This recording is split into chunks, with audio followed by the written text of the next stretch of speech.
Hey, welcome back to the channel. Thanks so much for being here. Appreciate your support. Hope you're having a fantastic day. Shout out to the 19. Okay, got that over with. Let's go. I want to talk a little bit about Hailey Van Lith because I know I did maybe a month or two ago at this point did a video on her, but she's still rolling and she still seems to be under the radar. Everyone remember when Hailey Van Lith got all the blame at LSU? Things didn't work out with that transfer. She got crushed afterward when they lost to Caitlin Clark in Iowa in the regional final, which was, of course, as we know, completely unfair, but they needed their scapegoat because they thought they were rolling their way to another title. Instead, it was, hey, let's just stick one player on Caitlin and hope for the best. What could possibly go wrong? Right. 41 points, 9 of 20 from 3, and 12 assists later. Look, we all know that in reality it was a flawed game plan. We'll just put one player on Caitlin Clark and hope she forgets how to shoot. Absolute genius. And instead, what everyone remembers is this.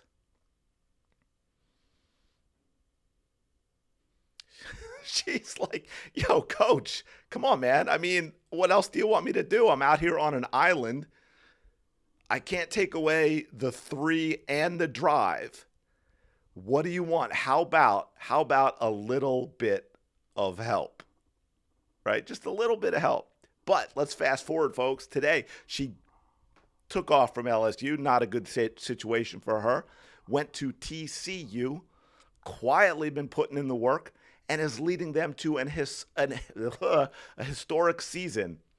Yet, while the media, quietly leading to an historic season, I should say, while the media is focused on everyone else.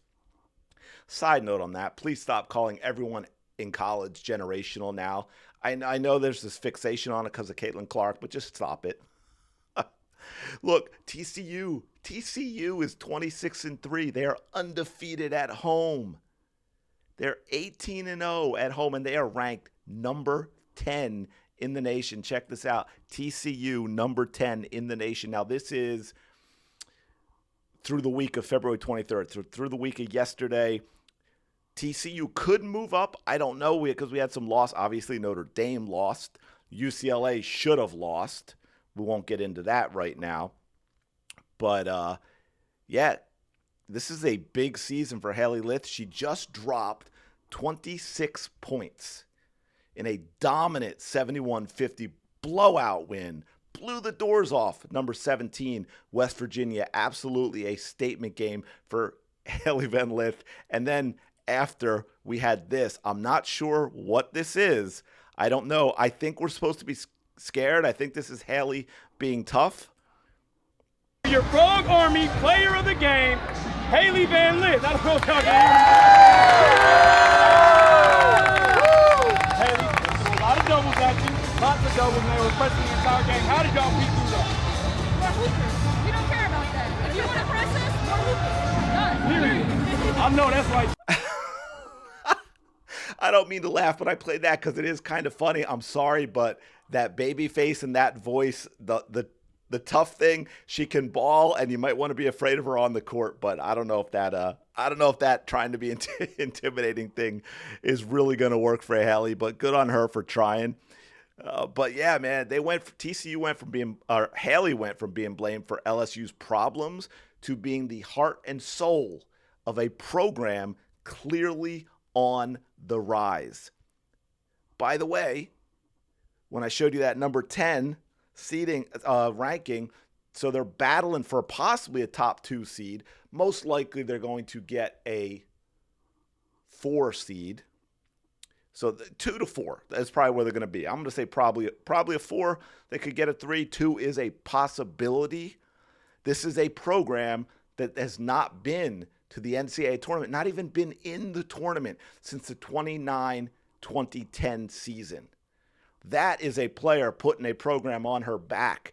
17.4 points per game this season. If we scroll down a bit there, you can see the West Virginia game. She lit it up. But if we go down, 17.4 points per game, second in her 5 year. You know, they got that whole extra year with the 2020 and stuff, and she took it. 4.6 rebounds, solid. 5.5 assists, which is a career high. She never averaged. Her highest was the year before at LSU when she averaged 3.6. So Hailey Van Lith is quietly having a really, really good season and putting a program on her shoulders. She's not getting the media attention. Despite what she's doing, for me, being arguably more impressive than what's happening at, say, powerhouses like South Carolina and UConn, Notre Dame, Hailey Van Lith is probably doing something a little more special than what's going on there. It's like everyone just collectively forgot she existed. All these mock drafts, I don't see Hailey Van Lith. Meanwhile, she's over at TCU like, hey, guys, I'm still here, crushing it. Anyone? I hope some WNBA scouts are taking notes.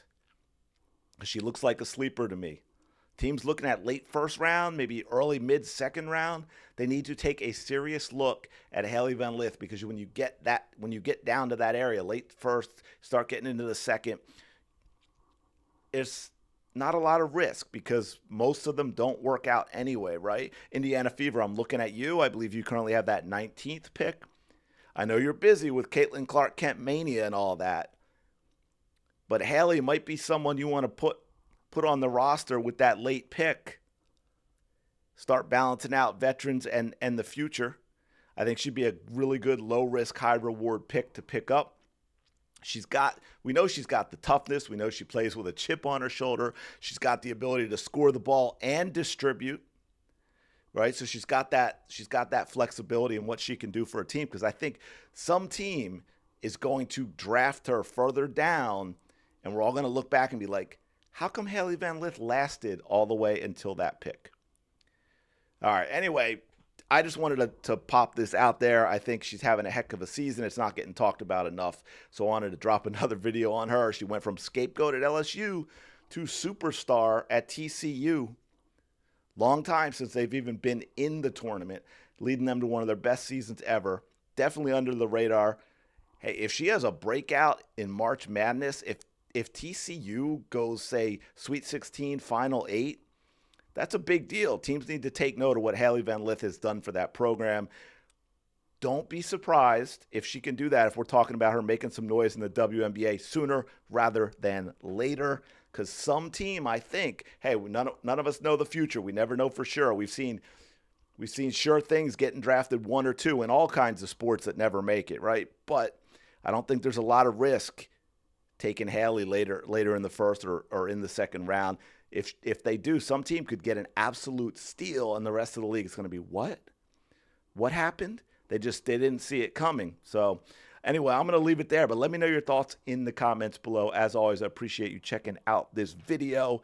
Don't forget to like, comment, and subscribe. I know, I say it every video, but it's so important. That's the only way the videos get seen, and I do appreciate you taking the time to do it. I'm going to leave it there. Let me know your thoughts on Hailey down below. Where do you think she might get drafted? And I will talk to you later.